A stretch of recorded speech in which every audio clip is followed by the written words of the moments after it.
We are live. Good morning and welcome to, I think we're episode 5 of No More Peace Soup.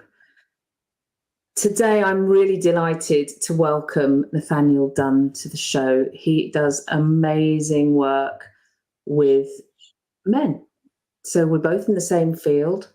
We both have a passion for illuminating the help that is available for men out there and illuminating the fact that men are not alone in their struggles. So welcome to the show, Nathaniel.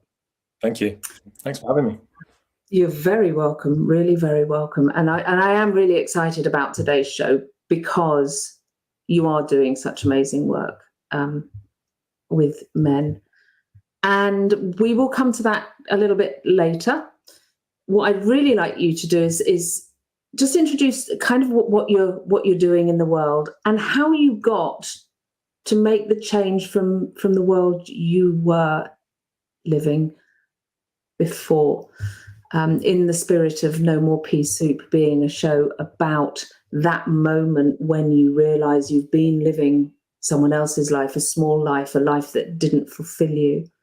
And there comes a moment where you know change has to happen. In fact, change has already started to happen.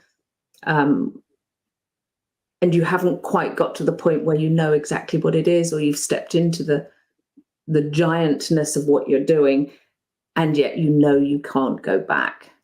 So if you'd like to just fill us in, who are you? What are you doing in the world? And how did you get to be here? Yeah, I remember that moment where I realised there was no going back. What I'm doing right now, I'm helping people, really, is probably the best summary of it. And I'm helping people in a bunch of different contexts with a bunch of different things, but really at the heart of it, helping people to understand themselves and understand who they are and what they want and what they stand for in the world, and helping them then to go out and do that and be that and create that. I call that change making because I used to call myself a coach for years, but I realized that that's only one part of it, actually. And some of what I do you might say is consulting, some of it you might say is mentoring, some of it you'd probably say is mental health work as well. So I call myself a change maker because what I'm fascinated in and what I'm passionate about and what I love and I'm focused on is change and the personal change inside you or me, that then leads on to bigger change in the world, because I'm interested in and care about the broader changes that are needed out there in the world right now too. And I'm committed that my work and my business and my life really is contributing to bigger changes out there in the world. So that's what I'm doing now. What I'm hearing in your words there is that it's about people getting to grips with that change starts from within. And we find, I certainly find with a lot of people that I speak to, they're almost victims of circumstance, and they're expecting the outside to change, the things in the world to change. And when those things change, they'll be happy. And what I'm hearing and what you're saying is that it is the other way around. You've got to change here first. And when you change in here, out there will reflect that change. Yeah, 100%. Yeah, I was like that for most of my life, feeling like a victim of circumstance. Not necessarily feeling too much of a victim in that I wasn't like massively unhappy for a lot of it. It was just, it felt like I was just going with the flow and, oh, here's the obvious choice and this is where you've come from, so this is where you should go. And, people would say, well, this is what you should do and this is what you're good at, or you do whatever, various different profiling tests that say, well, here's your aptitudes and therefore you'd be good at this. And so you go, okay, well, I must do that then. And you're just flowing with it. But without ever really being choiceful about that, and without ever going, well, is this actually what I want? And this is actually who I feel I am? Is this the lifestyle that I want? And these are kind of things that I want to be doing with my life. It's a new word, choiceful, but it's a really important a really important word, to be consciously choosing your path. Yeah, absolutely. So what were you doing before you consciously chose your path? Tell us a little bit about how life was before this moment of, I don't want to do this anymore. I want to do and be something different. Yeah. I was immediately before what I'm doing now, I was building a startup. Well, actually at the same time, because I was doing the two things simultaneously. Never start two businesses at the same time. That's something that I learned from that experience. But before that, and for like most of my career, really, I was in the corporate world.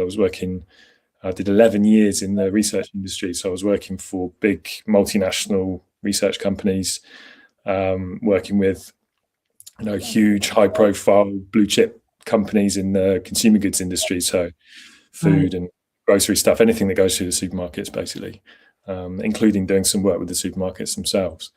So I was doing that for a few years, and progressing up through that industry, and started in the UK, and then did some work in Europe, and then that took me to Australia, and I'd sort of progressed up through that industry. So I'd started off as an analyst, and then I was looking after clients, and then I started to have my own team, and then I started to do bigger and bigger internal projects and take more of a sort of leadership role, and so it was constantly changing. It was all different. I was growing. I was getting exposed to all kinds of different things. It was stretching me and growing me, which I think is probably what kept me there for so long, because I was interested in learning and growing, and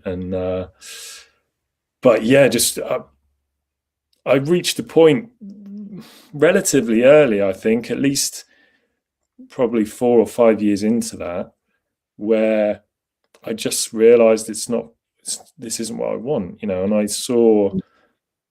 I could see that the progression was quite clear, because you could see what the path was, and there was a very clear progression path up in the business and in the industry, and I could see how people did that and what they did and what their lives were like, and I just thought, I'm on the wrong path here. This is not.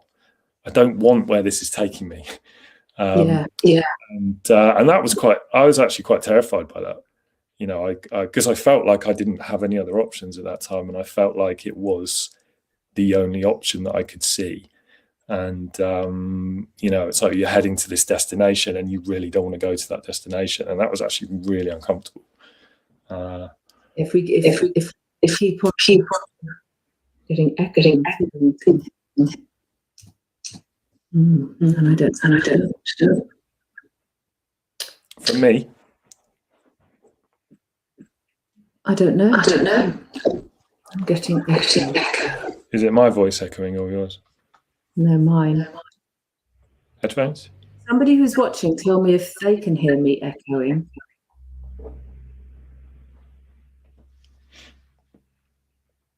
I've got 3 people watching. I don't know if it's just me feeding back.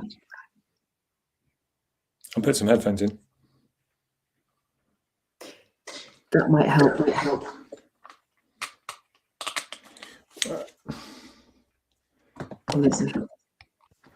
Okay, how's that? Yes, that's cured it. That's brilliant. Thank you. Blame it on me. My fault. Sorry. No, that's fine. I've never had that before on a show where it's been my voice feeding back to me. So you were at that point where you could see that the path ahead of you was heading off in a direction that didn't interest you, and that was a kind of a fearful state to be in. Yeah. If we were to dig down deeper into what that fear was, what were you afraid of that was ahead of you? I could just see that I was ending up in a lifestyle that wasn't going to work for me. I could see that I was going to be doing things that I didn't want to do. I could see, the sort of trajectory of that was taking me into doing some things that they just weren't really for me. And I think I was scared of just not living a life that really I was passionate about, or that I was really excited by. So it was that fulfillment, actually feeling fulfilled by life. Yeah, but the fear was that wasn't going to happen. The fear was, the fear was like that you were stuck in something that wasn't actually real, that wasn't actually what I wanted. But I didn't know what I wanted. So, it was kind of this catch-22 of like, that I don't want to be going this way, but it's the only direction I've got. And I don't seem to have any other options. So I'm just going to keep going and treading water, hoping that one day I would wake up and figure it all out, which never works as far as I can tell. It seems to be the thing that keeps a lot of people stuck. That was kind of the final straw, the one that you said, that's it. I am not going down that path. Yeah, well, I'm not sure there was any particular thing that happened that created that in me. I knew that it wasn't the right path for a very long time. I was still in the industry for another 6 years after that point, so it was kind of, it was a long time. And the more something's not right, and the more you keep doing it, the harder it gets. And I felt like I was being very fake, because, when you're in an organization, you're in an industry, you can't go in there saying, and you're a leader, you're running teams and clients and all that stuff, you can't go in there and say, this is not what I want. You have to go, you put on the show that you're happy and passionate and ambitious and, and all that stuff. And I just felt very fake. And I had a moment, I guess, I think there was a moment, actually. I had a moment where I was stood in front of a room of people. So I used to do a lot of public speaking. A big part of what you do in a research agency is you go to your clients and you present the research. So, right. and I was a guy, by this point, this is when I was in Australia, by this point, I was a guy who would do like a thought leadership kind of piece of work. We do it a couple of times a year, state of the industry, top level, here's what's happening and here's where we see the future going in the industry kind of piece. And I was sort of running that project, and then we would go and present that to all the clients. So I'd go around and present it to like 50 clients or something like that, 50 different businesses. And so I'm stood in front of a room full of people, probably 50 people in the room, presenting this work. And I just realized, and by this point, another thing that I hadn't mentioned that was a big factor for me in not feeling aligned with what I was doing was that the industry I was in, I've been in for a few years, and I wasn't really happy with what was going on in that industry. The big multinational food industry is quite a murky place, and there was some pretty uncomfortable things happening that I care about and that I'm passionate about and that I don't agree with. And so by this point, I'd probably not shopped in a supermarket for years. I'd kind of boycotted the supermarkets because of how they operate in the world. And here I am as like an expert in the supermarket industry, and I'm stood in front of this room full of people, and I just realized in that moment, I'm a hypocrite. I'm standing here talking about this stuff, and I'm totally not aligned with it. And that was a very uncomfortable moment for me. Which was made me even worse by the fact that there were 50 people looking at me. But that was a real moment where I just went, no, you have to get out of here. This is just not. So there was a real conflict of moral compass, conflict of values. Yeah, it was a values thing for me, definitely. It was like, you cannot, hand on heart, stand here and do this because you know what's going on here. And the realization I had was, I'd made all these changes in my personal life. What I buy, where I buy it from, where I put my money, all that stuff. I've made a huge amount of changes to bring my life outside of work in line with my values. And that was a process over a number of years. But I realized in that moment, my professional life is absolutely not in line with my values. And so I'm a hypocrite. I can be out there on the weekend, you know, living a life that feels aligned, but actually for 40 plus hours a week, I'm not. And that was pretty uncomfortable.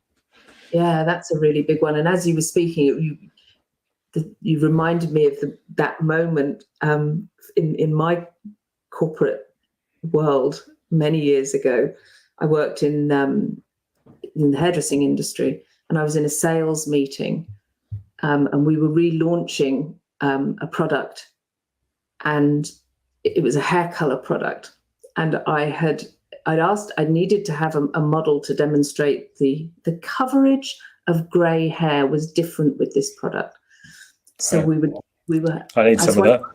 I'd asked my mother to come in and be the model for us. So we'd coloured her hair to give this translucent grey coverage. And I think it was possibly her presence there that I almost went outside of myself and looked in on what I was doing, and all these men in suits and women in suits all talking about the billions of pounds that are generated by coverage of grey hair. And it suddenly felt really insignificant. And yes, it changes people's lives, and you know, people feel better maybe and all that. But it's like the world's got such bigger things to be thinking about than whether or not your grey hair is showing and how it's being, or if you are colouring it, how it's being covered. And it was just that, it was that tug inside of like, I can't keep doing this. This has meaning for me. Yeah. I'm not bought into this. And that's what I was hearing in what you were saying. So 6 years past, you changed your life. So tell me how you live today and the work that you do today that's in alignment with your values. Tell us a little bit about, I know you run men's intensives called the Isle of Man, which I think is a genius name for what you're doing. And I can see Rayham's on, she's watching with us, and she also is in men's work. So it's lovely to see you here. Tell us a little bit about the Isle of Man and what that entails. Yeah. I mean, it was definitely not a quick jump to go from there to there. You know, it's been an evolution, and it still is. Yeah. But now I think I'm really focused on helping people, and particularly helping people who are themselves interested in solving big problems.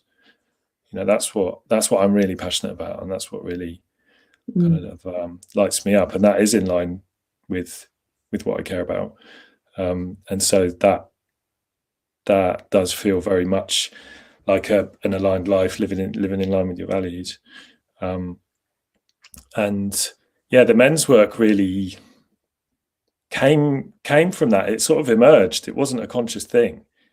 It emerged really from me doing my own work in that space, and me going to some. I mean, I've been doing trainings and coaching and getting mentors and stuff for nearly 10 years now. So that's been a journey in itself. But that I went to a men's group. That's what started it for me. And I went to it, and it was super helpful, really, really, really helpful for me, and really quite challenging, and just a really powerful environment for growth and for change, and for seeing some things that I just hadn't really seen before in myself. And I realized through doing that I just had a thought, you know, I'd like to do one. I'd like to run one. That was kind of it at that point. You know, I just thought I know enough by this point to do this, and I'd like to try it, just purely from the perspective of just experimenting and trying things out. Never really done a live event before in my own business. That's really where it started. And And then I sat on it for a whole year and didn't do anything about it because I was so scared to do it, and eventually did one. And it was such a powerful, amazing, transformative experience for everybody, including me. Yeah. And it just blew me away. And I just thought, I need to do more of this, and the world needs more of this. And I'm just going to wind you back a little bit, because I'm really curious about how you said you were quite nervous about going to a men's group yourself the first time. So I'm sure there's people are going to be watching this, and they're going to be going, well, I didn't even know there were men's groups out there. I didn't know there was any help. Or if they have heard of a men's group, they may have some preconceived ideas about it and some, well, that's just not for me. So I'm really curious about how you were feeling about going to a men's group, how you found that men's group. What were your fears about going? And how different was actually going to the preconception you may have had that made you nervous in the first place? I wasn't looking for it. I didn't know they really existed. And it started really, it was Ankush actually, who I know you know. So I signed up to do some work with him as a one-on-one work, because that's, I was however long into trying to get my coaching business off the ground, and I was struggling, and I just was like, I need some help, basically, which little shout out Ankush Jain, Ankush Jain, amazing guy. Really helped me. He really helped me, and still does. And I worked with him for about 2 years at that point, I think. Anyway, I signed up for some one-on-one coaching with him, specifically to help me to get my business off the ground. And he said to me, I think you should come to my men's group, which is called the Powerful Men's Immersion. And I've been following Ankush for, I don't know, 3 years by that point, maybe. So I'd sort of heard of, he'd mentioned it, a couple of posts on Facebook, but I had no reference for what it was. He deliberately, and it's changed a little bit now, but at the time he didn't really ever share too much. There was no real idea of what goes on in there. It's just like, there's this thing and it involves men, and that's about all I knew. And he said, I really think you should come, and because it will help you with your business. And I was having some relationship challenges at the time, and he said, this will help you with all of that stuff. And I was like, not really sure. It was in the UK. I was in Australia at this point, and I'm thinking, not really sure. And he said to me, look, trust me, it will help. And I did trust him, because I just, that's why I'd reached out to him for some help. And so that's where it started from. So I signed up to this thing without really knowing what it was.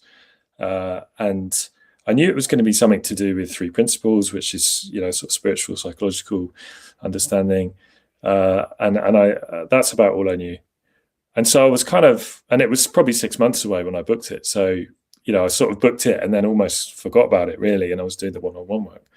And, but it gave me an excuse to come back to the UK. I wanted an excuse to come back to the UK anyway, because I'd come back every year to spend some time with family. And I didn't really have too many preconceptions. I was looking forward to it, but I was, I didn't really have any major ideas about what was going to happen, or I wasn't particularly worried. I wasn't particularly excited. It was just like, there's this thing. But when I got there, that changed, because all of a sudden there's 12 guys in the room plus Ankush, and Ankush kind of opened it and said, there's no set agenda. This is not a training course. This is not about me teaching you a bunch of stuff that's in my head that needs to go into your head. This is open, and we are going to co-create this. And then that was like sheer panic moment at that point, because I was like, okay, how does that work? What do I do? How do I? And bear in mind, I think it was 5 days at that point, and it's longer now, the one that he does. It was a long time, and I was thinking, oh God, like, what am I gonna say? What am I gonna share? How do I even? I had no idea how to show up in that environment. I really didn't. And that was quite scary. That was actually really uncomfortable for me. Really interesting, because I And think there's a lot of guys out there who would feel exactly the same of that. How do I show up? How do I be vulnerable? How do I allow what's inside me out into the world? Because it's often stuff that they've kept secret from everybody for such a long time.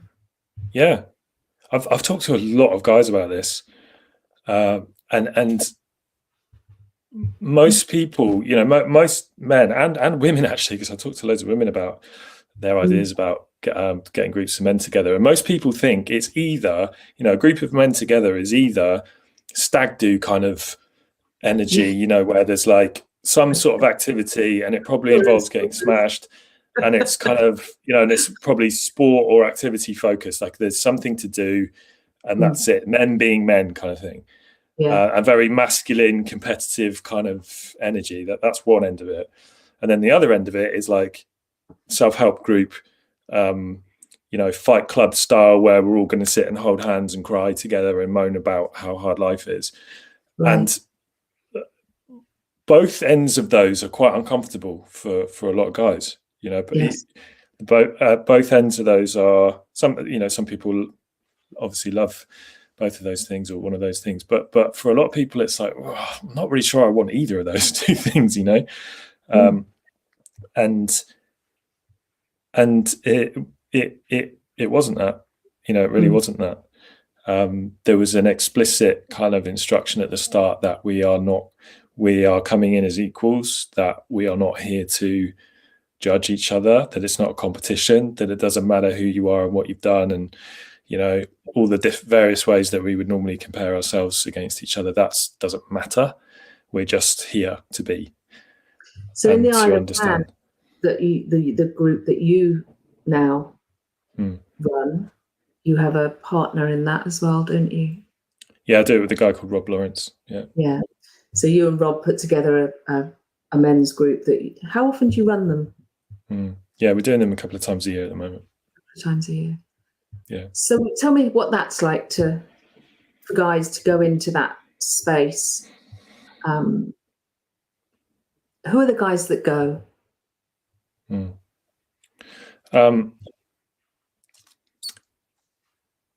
That's two questions. So I think people, the guys that go to this, I mean, it's quite a diverse bunch. The next one I'm doing, I think, would be my fifth one. So in that time, I've had a few different people come to these kind of things. I've had people who are in the corporate world. I've had people who are business owners. I had a stand-up comedian at my first one. You know, I've had people who are settled down with families. I've had people who are not, who are, you know, single and doing whatever they want. The sort of the demographic split is quite broad, I think. What is the common thread is that they're all people who are open to their own growth, and that they want to seek some change in their life. And that's quite open. You know, what people are looking for can be quite different. It's not like we're here to solve this particular problem. It's so in that sense, it's quite broad, I guess, in terms of who so the demographic is broad, but the psychographic is quite specific. So these are stuck guys who want something different from their lives and don't necessarily know either what or how to get there. Yeah, exactly. They want some kind of change. And what it's like, I mean, initially, and this is true, and I've been to a few of these as an attendee with Ankush, and I've run a few myself, and every single time it's kind of the same. At the start, everyone's kind of looking around nervously and no one's quite sure how's this going to go, and it's always a little bit tense for the first hour or so.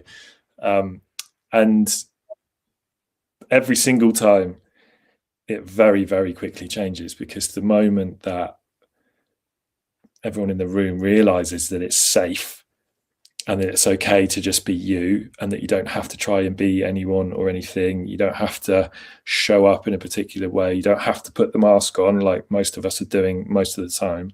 Mm. And you can just be you and express yourself and listen and contribute, and just, that's fine. However that shows up, that's fine. All of a sudden the dynamic changes, because then it's like, well, you can just be me. And then it's like it's the opposite. It's almost like a tidal wave, in that very often people haven't ever had an opportunity to really express themselves like that. And so all of a sudden it's like, I've got a lot to say here, or I've got a lot that feel like you said, it needs to come out. Yeah. And then that completely changes things, and that will come out however it will come out, and there'll be some deep discussions or coaching or whatever it is, different depending on the group and who's running it, obviously. But it's always a super powerful, connected kind of space. And what happens by the end of it is there's a level of connection there that you just don't get anywhere else, because when you're that open and you really listen to other people, and you're really vulnerable about where you're at and what you want to see some change in, it's like you get to know each other on a level, even over a period of just a few days. You get to know each other on a level that you probably don't know most of your friends, and it's like, that's a very connecting, powerful thing. Yeah. I know It's so important for men to connect.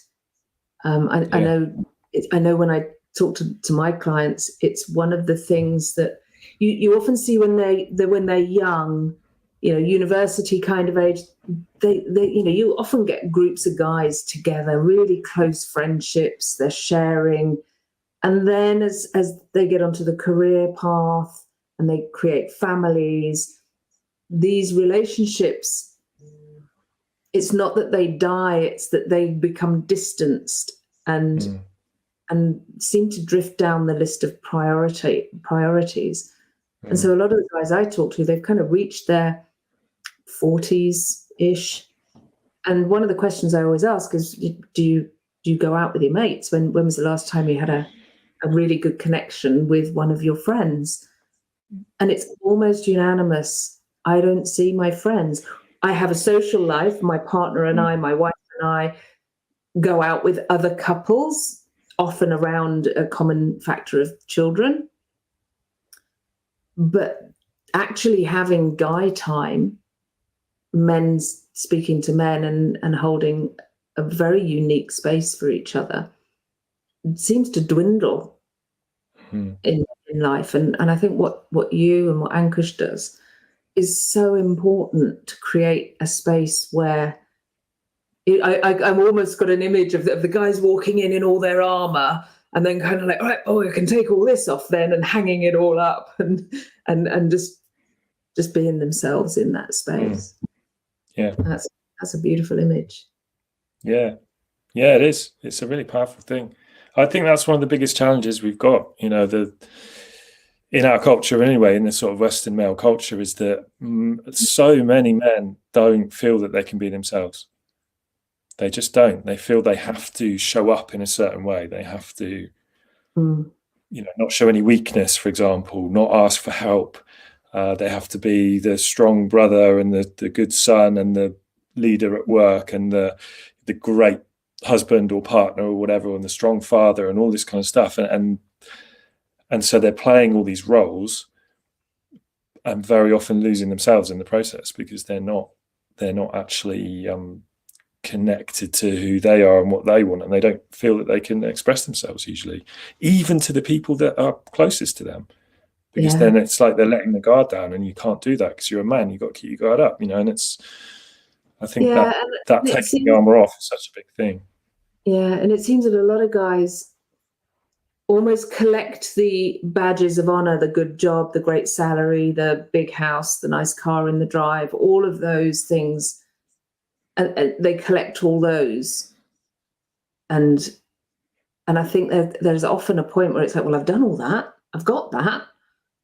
I've got a mortgage up to here and a massive house and a beautiful car, and family's good, and I'm still unhappy. And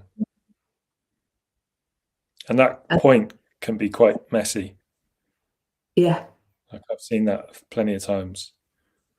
I mean, that's how Rob and I met, because Rob, who I'm partnering with the Isle of Man, I mean, he was a client of mine at early last year, because that's exactly what happened to him, and he'd be okay with me sharing that, because that's what got him into doing this work and wanting to be a stand for that in the world, and wanting to help others, because that's exactly what happened. He had a really incredible career, did really well, had done really well in his industry, happily married, kids are happy, ticked all the boxes that he thought he had to tick, and then realized, I'm still not, there's something missing, and that was quite an uncomfortable situation. And he sort of fell off, it was midlife crisis kind of thing, and it was pretty messy, and some people got hurt, and it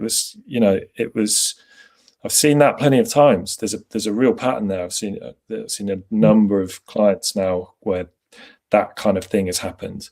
And the magic age for me seems to be 50-ish, roughly. That's the point. Late 40s, early 50s, that kind of point where it's like, oh, is this it? Something's missing. And then, it's... And it's not to say you can't have both. They're not mutually exclusive. Success and happiness are not mutually exclusive. You can have both. But often one is sacrificed. That personal happiness gets sacrificed in pursuit of the success. Yeah. And that's where I see with my clients, that's where they're having burnout, which leads into mental health problems that you mentioned earlier, divorce, physical health can suddenly, heart attacks, that type of thing. And that crisis that is kind of the slap around the face, the wake up call. And often they lose a lot of what they've worked so hard to achieve in that crisis. So how can the work that you do prevent that from happening? Yeah, I think a lot of times, like you said, it's after the crisis that people will then come and seek help, because either they recognize it or someone in their life says, please go and do something, talk to someone, please. It's not a bad thing. And but I think you can totally prevent that by understanding this stuff and understanding how it works. And I think the huge part of it for me is helping people to understand where their happiness even comes from and how that works. Yes. If you believe that your happiness is dependent on some set of external circumstances, then you are always chasing those circumstances, and that's just not how it works. It never works like that. You can go and create everything that you want to create and feel happy for a second, and you probably will feel happy for a day or 2 days or something, but then it's gone again. Because it's never coming from outside you. And so that's one of the things that we're doing, is helping people to understand that in an experiential way, so that they feel it and they get it and they know it, and they stop putting their happiness, contentment, fulfillment in somewhere where you can never find it, which is outside of you. And that's what we're ultimately, that's what we're doing. I think of it as self-knowledge, self-understanding, understanding who you are and how you work. And it's so freeing. It's so freeing for people, because they connect to it and they find that in themselves, and then they know where that is and where that lives, and how it works and how to access it. And so then they can come from a place of happiness rather than be seeking it outside of them. And like you said, you can still then go and create loads of cool stuff in the world. You can still go and make loads of money and do great in your career or start some project or start a family or all the things that people want to do, you can still go and do all that stuff, but it's a lot easier if you're already happy and you don't think you need that to be happy. Yeah. And I think that's one of the ways that you can think of what this work is. Yeah, and I see a lot of the men that I work with trying to control those external factors, like pin them down in some effort to create that happiness. And actually, they seek that control, and I put that in inverted commas. And exactly what you're saying, when you know it's in here and you have complete responsibility for your own happiness, and that it is a place to come from, not a place to get to, everything outside suddenly morphs and changes and becomes easier to deal with. So you don't have to control it. You don't have to pin it down. Yeah. And that's liberation, isn't it? That's the liberation so many people are seeking.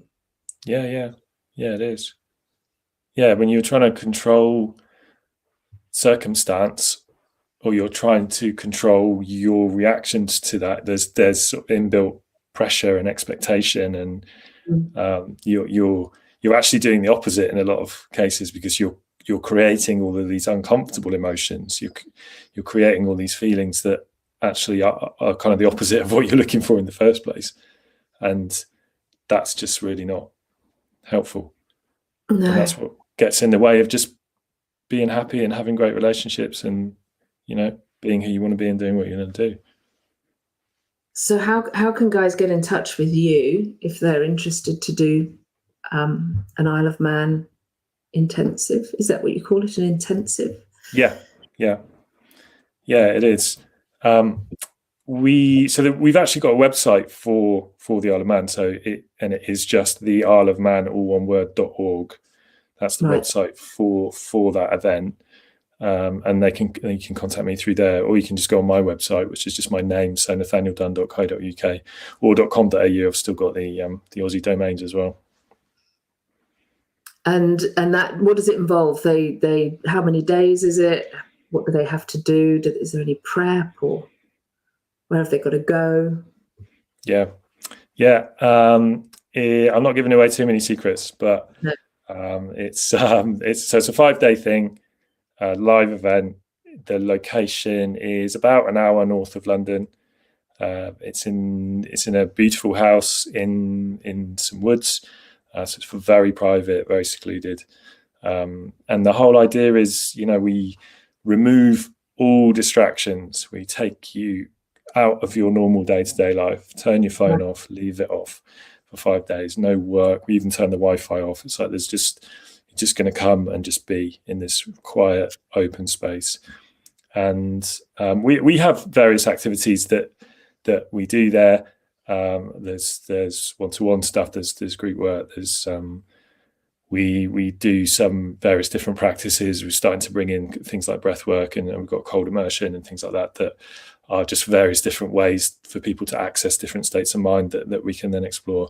But it's all geared around helping you to slow down your mind enough that you can really start to explore some things. And you decide what that is. You decide what you bring, and you decide what you get out of it. And there's also one-to-one support from me too in the run up to it and afterwards as well. So it's not just the actual the days in the woods. It's a broader experience. It's a broader experience. Sounds amazing. And it's just for guys. Yeah. Every woman I talk to about it says, "Oh, can we come?" And it's no. That's kind of not the point. And you know what? There's actually a really good reason for that, because the moment we have explored this. I have thought about, why don't we just do a mixed one or whatever? Yeah. And actually, one of the things that has come up from a bunch of guys who I've talked to is that the moment there are women in the room, and particularly if there's any kind of attraction going on, which is totally normal, right? That gets in the way, because then all of a sudden it's like, no, I have to put this mask on because I have to show this, give this impression. And that actually stops people really opening up. They don't want to be as vulnerable as they would be. So that's, it's actually a really conscious thing to do it in the way that we're doing it, because we want to just remove any distraction. That's really, really, really important. Yeah. And the feminine is, by its nature, a distraction to the masculine.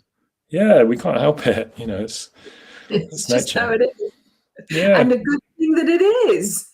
Yeah, it's a beautiful thing, but not if you want to be really vulnerable, because very often men just won't, because they're putting their best self forward, and that's part of the problem that we've got as men, is that we're doing that too often without really just being us. It's interesting. And I know in discussions we've had before, you've spoken to a lot of women about what they experience as and I want to be careful with my words, but the issues that men face, how it affects women, and how women are affected by men after the guys have been through one of your immersions or something. Tell me a little bit about what women are saying to you. Yeah, I think for me, actually, it has been my experience talking to women about it that's helped me to realize why this is so important. It's helped me to see the bigger picture way more than I ever did. Like I told you before, when I first decided to run one, I wanted to run one for me, really, just to see how, just to do it, just as the experience, as a test. Yeah. And I knew I wanted to help some people, but I never had this idea of men need help on a much broader scale. I just didn't see it like that. And so the first ever one that I did it in Australia, and it was pretty much the last thing I did before I left that country. And it was actually me leaving that was the thing that kind of forced me to get over my fear to do it, because I knew that I was going soon. So I ran it. I think it was 2 weeks before I left, and so I ran it. A bunch of guys came, and then the week after that, I had my leaving party, and I had a party at my house, and a couple of the guys that came to my leaving party with their partners, and completely unprompted, both of those women at some point independently came up to me on that night and said, "Can we have a word?" And I said, "Yeah, sure." And and they were my friends too, and they both said to me something along the lines of, "Thanks so much, because that's really helped, and it's really helped him, and that's really helped us." And I was a bit taken aback, to be honest. I wasn't expecting that, and it was quite emotional. It was a really profound sort of experience, and I at that point I realized, wow, okay, this is bigger than I thought it was. This is more important. The ripple effects are much broader than I really perceived at that point, which was quite a big realization. And then I think I did another 2 after that on my own, and then I started to partner with Rob, and through partnering with Rob, so Rob's wife runs this network of women, several thousand women in a Facebook group. And she said to us, once you're ready to go with this, we can share something about it in my women's group. Would you like to do that? And I said, well, yeah, that's a great idea. What a great opportunity. It's like 6,000 women or something. But then I thought, well, I don't really know how to talk about this to women. I've only ever invited men because it's a men's group. And so all of a sudden I thought, okay, I kind of need to understand how women think about this, so that I can best communicate to that group of women. And so then I started to do a research project, and I think I've talked to about 40 women now specifically about this. I've done an interview basically and asked them their thoughts about this. And without exception, the feedback has been overwhelmingly positive. It's been a real sort of, the real energy's been like thank you, you know, really glad that someone's doing something, that kind of thing, which was like, oh, okay, you wasn't expecting that kind of feedback. And the and each woman's expressed it differently, but the overall themes from that were that women can see that we don't know ourselves. They can see that we are putting on a mask. They can see that we're trying to do the right thing, and they love us for that. But they can also see that we're lost, and they can see that we're not being honest with ourselves. They can see that we are really struggling to communicate with ourselves, but certainly with them. They can see that we are absolutely not in touch with our emotions and are unable to articulate really what's going on for us. And they feel it, you know, they feel it every day, because in any family dynamic, there's obviously emotional stuff going on, and men are just really struggling to communicate that and to be honest, really. And that feedback came through loud and clear. And do the women feel unable to help their men? Yeah. They often feel quite frustrated by it, because it's like, you know, I've told him how I feel, he doesn't seem to get it, kind of thing. You know, or I can see that he's trying, but I don't know how to help him. He doesn't know how to help him. I feel like we're communicating, you know, here and here, and we're just not quite sure how to figure this out. So yeah, that was a really huge thing for me doing that work, to talk to all these women, because I just realized through that, this is massive. You know, the implications of this in the world, of men just knowing themselves more. Like, this is not just about men doing better in life and being happier and being more content, like we talked about before. This is about relationships. This is about family dynamics. This is about kids, you know, growing up to be strong men. This is about much bigger, broader impacts. And it's quite terrifying for me, actually. You know, I kind of realized, like, whoa, it's inspiring to be a part of and to contribute to in a meaningful way, but it's also terrifying, because it's like, whoa, this is actually a huge thing. And you know, it's a little bit intimidating, I'll be honest, when I think of it like that. That when the masculine shows up so strongly, it's a toughness, and it's almost brittle, that toughness. And when a man starts to understand himself and realize that there are safe places to be vulnerable, and vulnerability is the other side of courage, and, you know, part and parcel of the same thing. There then seems to come some flexibility. It's a little bit like bamboo. I always think of bamboo when I think of balanced men, because they're strong. You know, bamboo is one of the strongest materials out there, and yet it's also one of the most flexible and malleable, movable. Yeah. And I think that's the kind of bamboo strength is the strength of balanced men. You know, a man in his power has all of that, whereas a man out of power, in that toughness, that brittle, he gets hurt and broken very quickly. And then just buries all of that emotion and almost makes himself tougher and harder. And with that, he can't let anyone in. So he actually locks out the people who love him and care for him by having all that toughness and the masks and everything. Definitely. I like the metaphor, and you know, like bamboo is such an incredible material, isn't it? You can, I mean, I've got clothes now that are made out of bamboo. They build skyscrapers with bamboo scaffolding in Asia. You know, it's like this incredible material that has so many uses because it's flexible. And I think that's one of the things that I see with anyone who does this kind of work, really, but especially with men who are not necessarily used to being like that. It's like you become more flexible, you have more options, you become better able to deal with different scenarios, whether that's being a leader in business or being a loving partner, able to have a really deep, emotional, connected conversation. You can do both.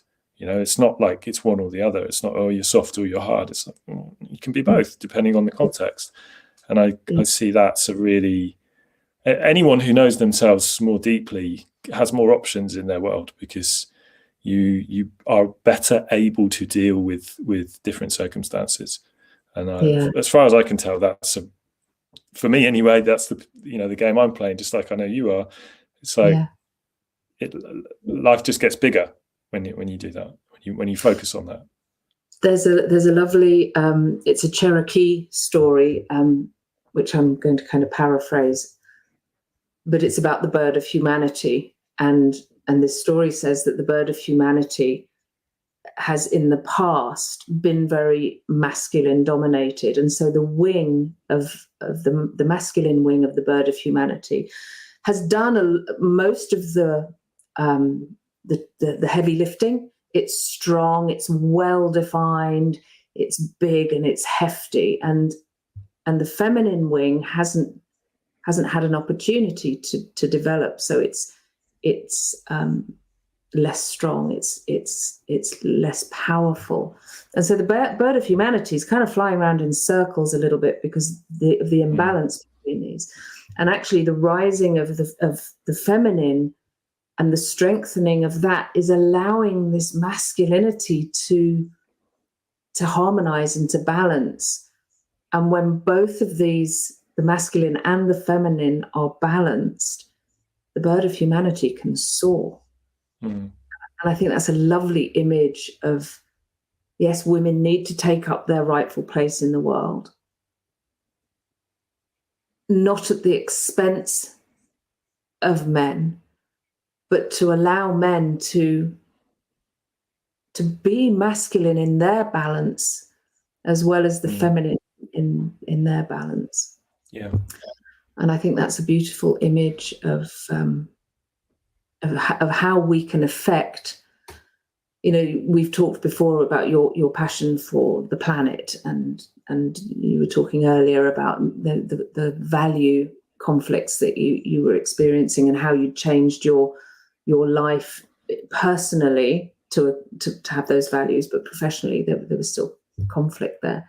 When we have this, it's not about being the same. It's not, for me, it's not about equality. It's about equity. It's about everyone getting what they need. And I think when we've achieved this, the planet will be okay, because we will look after it. We won't be in this over dominant, the dominion I will take from you attitude that this previous energetic space of dominant masculine has achieved. Yeah. But it'll be a bamboo world kind of thing. Everyone will be taken care of, and we will all get what we need. Yeah. I don't see any conflict with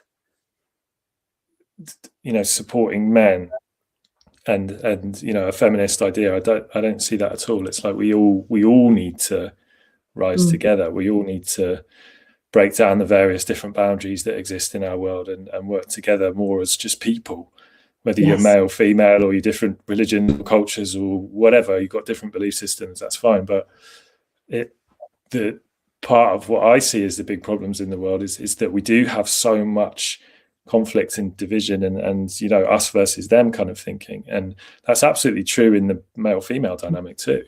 And we part of the solution to that, I think, is that we understand ourselves better so that we can understand other people better. Yes. And then all of a sudden you and I can have a totally different perspective. And I know that you and I do on some things, because we have talked about this stuff before. And that's okay, because we're all learning and growing, and we can all contribute. And I think that has to come from you doing your work first.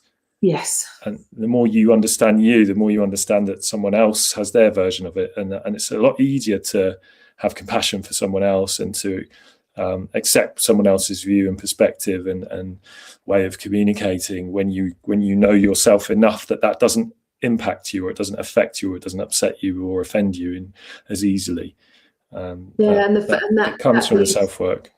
That these seemingly conflicting opinions or positions can coexist. One doesn't have to be right and the other wrong. They can coexist at the same time and both have space. Yeah. And we're better for it. Yeah, we are at the hour, so that has been such a nourishing conversation to have with you. Thank you so much for the work that you do in the world. I will send a link to you of the recording of this so you can share it with the people in your communities, and Great. You can add in how we get hold of you. So it's nathanialdunn.co.uk and .au and Isle of Man, or one word, .org. Yeah. Thank you so much, and I look forward to further discussions with you at another time. Yeah, thanks for having me, and thanks for creating this space to talk about this stuff. It's so important. So thank you for you doing what you're doing too. Welcome, and thank you for watching. Thank you for your time, for being here and watching this talk with Nathaniel. And I look forward to seeing you all on another episode of No More Peace Soup.